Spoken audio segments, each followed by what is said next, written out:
তিনটার দিকে আমরা সবাই ঘুম অবস্থায় ছিলাম। ঘুম অবস্থায় থাকার পরে ওরা আপনাদের আমার পরে ব্রিজ চারদিক থেকে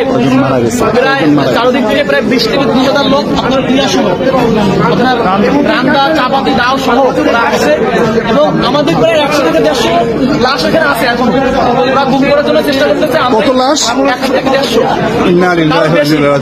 এবং বেশিরভাগ ছাত্র, আমরা যারা ছাত্র ছিলেন তাদেরকে বেশি মারধর করছে। এখন লাশগুলো আপনার যেভাবে লাশগুলো আনার ব্যবস্থা করবেন, লাশগুলো একটু আনার ব্যবস্থা করবেন, লাশগুলো একটু আনার ব্যবস্থা করবেন। লাশগুলো গুম করে ফেলে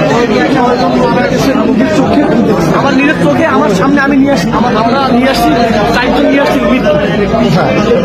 টঙ্গী হাসপাতালে। ওখান থেকে ঢাকা মেডিকেলে পাঠাইছে 2-3 জনকে, আর একজন এখানে এখন আছে। এবং আপনার যে কি বলে হাত কাটা আঙ্গুল নাই বাইরে গেছে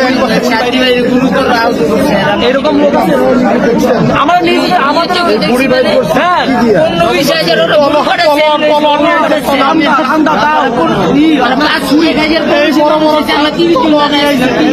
এই বড়